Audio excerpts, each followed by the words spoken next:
Hey there, it's CJ Willie and I'm cracking a pack. Today is pack number 2 in part 2 of my science project of cracking a 1990 top Cello box.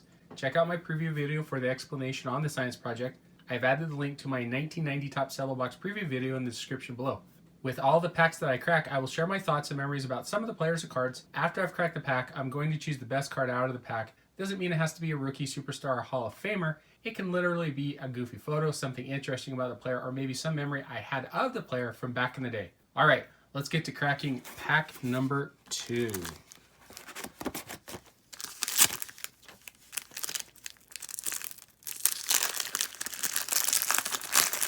I like cracking these cellos because if I'm lucky, the gum doesn't stick to the card, it gets stuck to the ad card. Okay, looks like we have a Hall of Famer up front, Roger Clemens.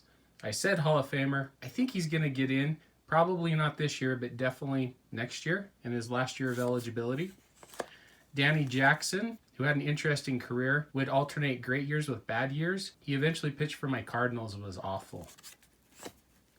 Mackey Sasser, a catcher who in his career developed the yips and couldn't throw the ball from the plate back to the pitcher.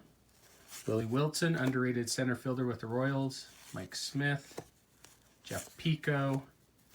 Denny Walling.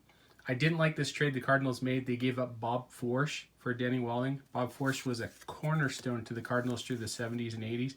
Roger McDowell, what a character. Funny guy. Jim Abbott.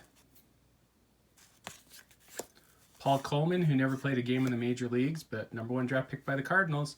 Kelly Downs. Jim Acker. Storm Davis. Ed Nunez. Tom Niedenfuhr.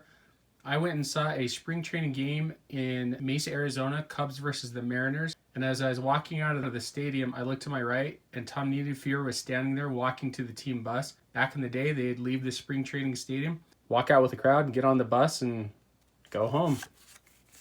Brett Butler, cancer survivor. Dave Stieb, underrated, unheralded star of the Blue Jays rotation for much of the 80s. Greg Gagne. Roberto Kelly.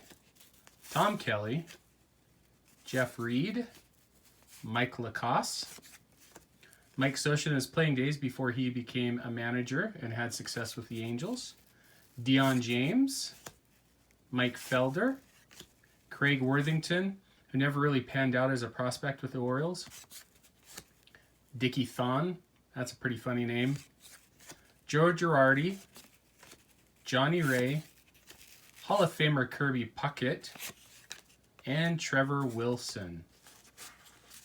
All right, my favorite card or best card out of the pack is definitely going to be Kirby Puckett. It's unfortunate that his career had to end short. I think he had another 5 to 6 years left in him. Even with a shortened career, he was a great superstar. He wreaked havoc against the Braves in the 1991 World Series. My memory was of the Game 6 where he hit a home run and then robbed a home run in center field. Anyway, hope you enjoyed the video. If you did like it, please subscribe and share. Also share with me in the comments what was your favorite card and what you thought was the best card in the pack. Until next time, when I'm back to crack pack number 3 in my 1990 top Cello box, remember, this is for science.